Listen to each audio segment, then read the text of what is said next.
A Honda esperou o começo de setembro para fazer as coisas andarem. Das 3 vagas disponíveis para a temporada 2026, a montadora japonesa anunciou 2 nessa segunda-feira. Mas não foi bem aquela que está todo brasileiro esperando, não. A nossa expectativa, se você não acompanha o noticiário da MotoGP em profundidade, é pela chegada do Diogo Moreira, né? Porque os rumores dão conta de que o Diogo assinou com a Honda e vai ser anunciado para correr pela LCR a partir de 2026, mas não foi esse o anúncio que saiu hoje. Particularmente, eu também não esperava que fosse esse o primeiro anúncio a sair.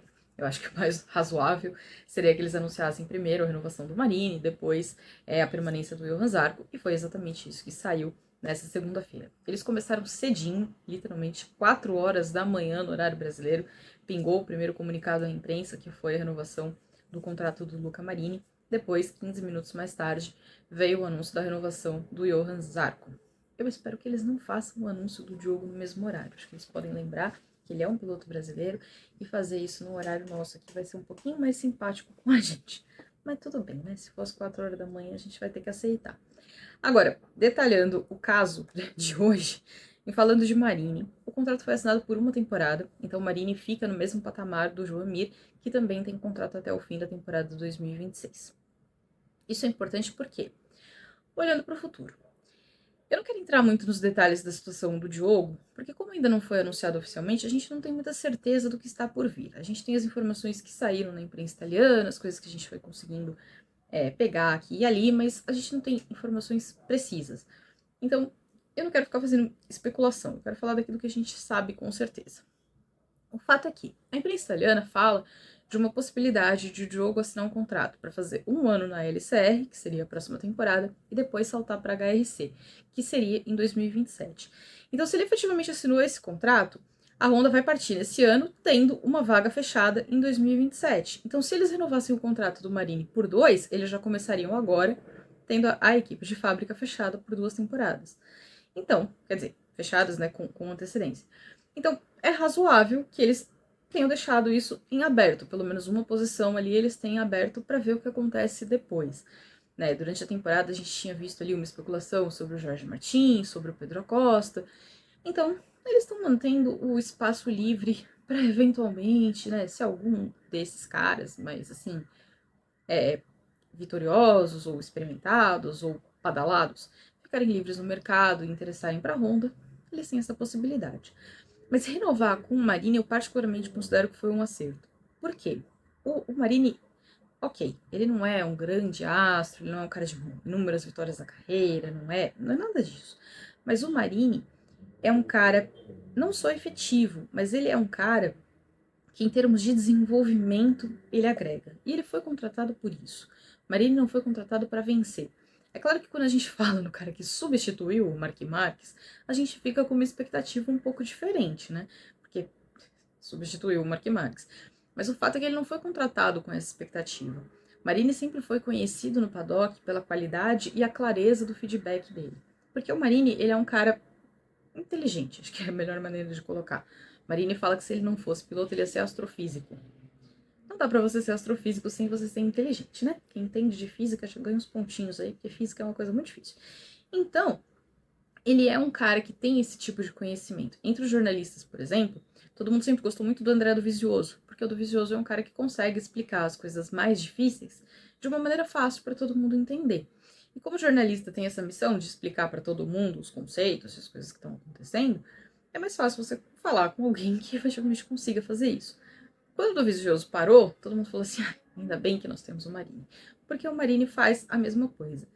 E no caso da Honda, a Honda vinha reportando há algum tempo que ela tinha uma dificuldade no Japão, que eles tinham dificuldade de passar para os engenheiros japoneses aquilo que eles sentiam na pista, aquilo que eles estavam percebendo nas corridas. E o Marini cumpre essa função. Uma das coisas que o Marini está fazendo, por exemplo, ele está estudando japonês, para ele poder falar com os engenheiros na língua deles, para não ter também essa barreira de idioma. Então isso é um sinal mais do que evidente do empenho dele, da dedicação dele de trabalhar no desenvolvimento da RC213V. No começo do ano, quando ele veio para Goiânia, né, para aquele evento que marcou ali a contagem regressiva para o GP do Brasil, eu e o Pedro Luiz Cuenca conversamos com ele e a gente falou sobre essa questão dele estar aprendendo japonês. E aí ele falou que era uma língua difícil e tal, mas que ele estava fazendo isso porque ele achava que era importante para poder conversar com os engenheiros, que ele fala já 5 idiomas, inclusive polonês, mas que ele achava que era uma língua mais difícil, mas que ele queria, pelo menos até o final do ano, já conseguir estar um pouco melhor para poder fazer, né, essas conversas de maneira mais clara. E o anúncio de hoje, por exemplo, foi feito com um vídeo onde o Marini está escrevendo em japonês. Então, achei que foi criativo e talvez uma indicação de que assim, ele conseguiu avançar no estudo dele e as coisas estão caminhando nessa direção. A gente teve no anúncio, por exemplo, uma declaração do Taishi Honda, que é diretor-geral da HRC, e aí ele está valorizando o profissionalismo e a dedicação do Marini e deixando claro que ele tem um feedback claro e preciso que ajuda muito aos engenheiros. Então a questão com o Marini é essa. O Marini é um cara que ele não correu algumas provas esse ano por causa das lesões que ele sofreu, né, no acidente sério de Suzuka, quando ele estava se preparando para participar das 8 horas de Suzuka. Mas, quando ele correu, ele termina a corrida. Então isso também é importante. Ele é um cara consistente, ele é um cara regular, ele tá sempre ali. Pode não estar com resultados maravilhosos, porque também tem sido uma progressão, mas ele tá sempre ali. E no GP da Hungria, que foi a última corrida que a gente teve, ele conquistou o melhor resultado dele com o Honda, que foi o 5º lugar no GP. Ele foi 4º na sprint, também tinha sido o melhor resultado dele nas corridas curtas. Então, é uma renovação importante e, de novo, quando você dá um contrato só de um ano, você deixa os 2 pilotos da equipe de fábrica na mesma situação, né, com o contrato chegando ao fim, no mesmo ponto, você deixa o futuro em aberto. Tem uma folha em branco ali para você poder escrever a história da HRC da maneira que você achar mais conveniente. No caso do Zarco, a situação é diferente. Não tinha motivo nenhum para a Honda abrir mão do Zarco, e ela efetivamente não abriu. E ela fez mais, ela deu para o Zarco um contrato de 2 anos. Então o Zarco está garantido em 2026, mas também em 2027, que é o primeiro ano, né, do novo regulamento da MotoGP. As 1000 cilindradas vão se despedir no final do próximo ano, e aí, em 2027, chegam as 850, que vai ter menos aerodinâmica, vai mudar uma série de coisas. Então vai ser um regulamento diferente. O contrato dele é direto com a HRC, ou seja, é a Honda e não a LCR que vai pagar o salário. Tem também a questão dele receber moto do ano, das atualizações estarem ali esquematizadas junto com a equipe de fábrica. É um bom contrato, né? Em linhas gerais. E aí também traz a informação de que ele vai representar a marca de forma oficial nas 8 horas de Suzuka. Então acho que eles também estão confirmando ali de forma bem antecipada a participação dele na prova, que é a prova mais importante do calendário do Mundial de Endurance da FIM e é uma das provas mais importantes para as marcas japonesas na temporada. O Zarco já é bicampeão dessa prova, né? Venceu esse ano em dupla, inclusive, porque eles tiveram um problema, não conseguiram fazer com um trio. Então já tinha sido um resultado importante. Não que o Zarco precisasse dessa vitória para garantir um contrato. O Zarco já tinha feito o suficiente na MotoGP para assegurar essa renovação. Mas a vitória em Suzuka veio ali como aquela cerejinha do bolo, só para... Se alguém tinha alguma dúvida, gente, olha só, tô aqui, fiz também essa, tá vendo como eu sou legal? Então ele fez ali tudo que ele precisava fazer para garantir essa renovação de contrato. Agora, falta só uma vaga, né, no campo Honda. Por quê? Mir Marini com contrato até o fim de 2026, Zarco com contrato até o fim de 2027. Resta a situação do Chantra. O Chantra tinha um contrato de 1 ano mais um ano, 25, mais a possibilidade de ser renovado para 26. Tem nenhum motivo no universo para renovar o contrato do Chantra, com exceção do passaporte dele, mas mesmo assim não se justifica, né? O Chantra, ainda que ele tenha perdido várias corridas por lesão, agora ele tá afastado por conta de uma lesão de joelho, foi uma lesão de ligamento, então ele perdeu várias corridas, talvez ele volte já nesse fim de semana, ainda estamos esperando a confirmação, mas é um afastamento grande, mas ainda assim ele tem um ponto na temporada, não tem performance, não tem nível de MotoGP, não deu. Por enquanto não deu, acho que o Chantra não estava preparado para sair da Moto2, saiu por causa da nacionalidade dele, e as coisas não funcionaram. Então, essa vaga é a que provavelmente vai ficar para quem sabe um dia ele volte, embora eu não ache que vá voltar também. Mas é o anúncio que está pendente. E agora restam 3 vagas só abertas no grid da MotoGP. Essa vaga da LCR, uma vaga na Pramac e uma vaga na VR46. A da VR46 é a vaga do Morbidelli, porque o contrato dele vence no fim desse ano, mas também não tem ninguém esperando que o Morbidelli seja substituído. O contrato dele deve ser renovado com a equipe.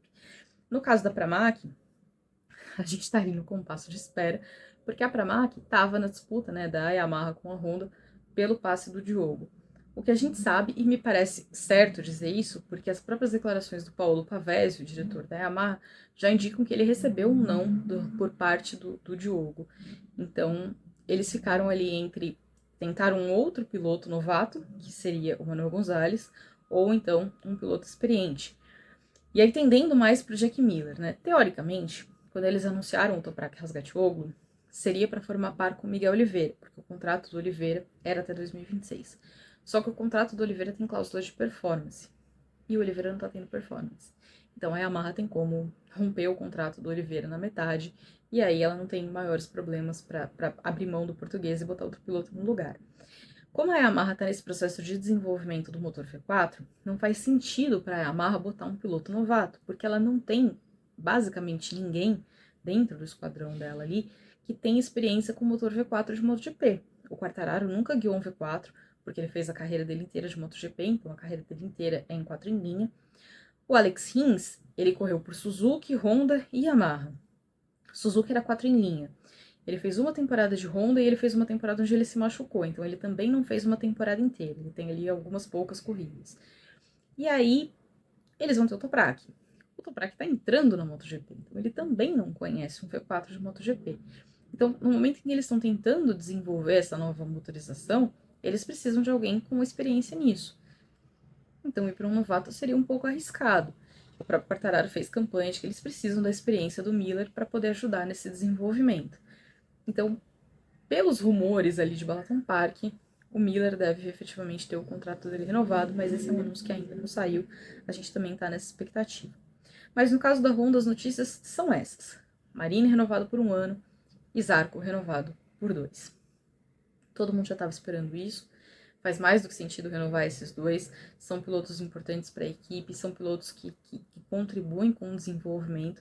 Um desenvolvimento que caminha, mas que ainda não chegou no ponto que a Honda precisa.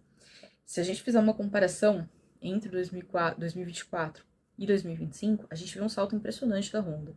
Em 2024, por exemplo, depois de 14 etapas, que é o que a gente já disputou até aqui nesse ano, eles tinham 42 pontos e eles eram os últimos colocados no Mundial de Construtores.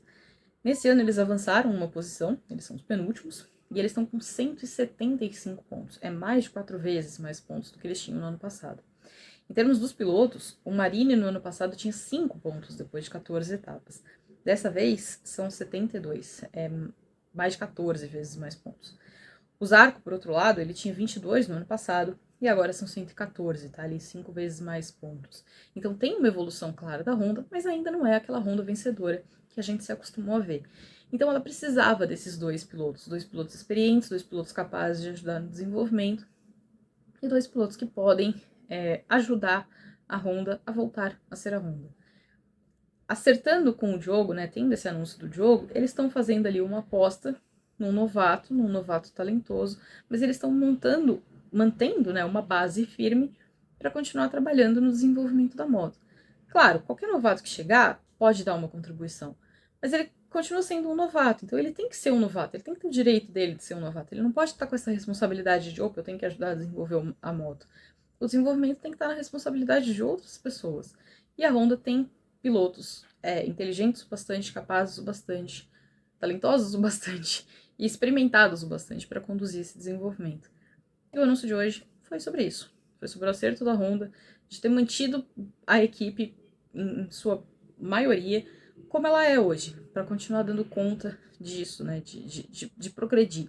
O progresso está funcionando até aqui, a Honda está caminhando pouco a pouco, às vezes não é um processo tão alucinante quanto a gente gostaria que fosse, né, acho que em se tratando de Honda, talvez a gente esperasse que fosse um crescimento muito mais acelerado, uma curva mais íngreme e tudo mais, mas não está acontecendo dessa forma. Mas está acontecendo, eles estão evoluindo e eles estão voltando pouco a pouco a ser a Honda. Então manter os pilotos que estão ajudando nesse processo era importante e é isso que eles fizeram. Vamos ver agora quando vai sair o anúncio que falta, que a gente está na expectativa, né? Eu acho que sai ainda essa semana, mas eu achava também que ia sair na semana passada, então estamos esperando, estamos na torcida. Eu volto para contar para vocês. Agora, me conta aí, alguém acha que a Honda errou em renovar com Marini e Zarco? Me conta e a gente se vê depois. Valeu!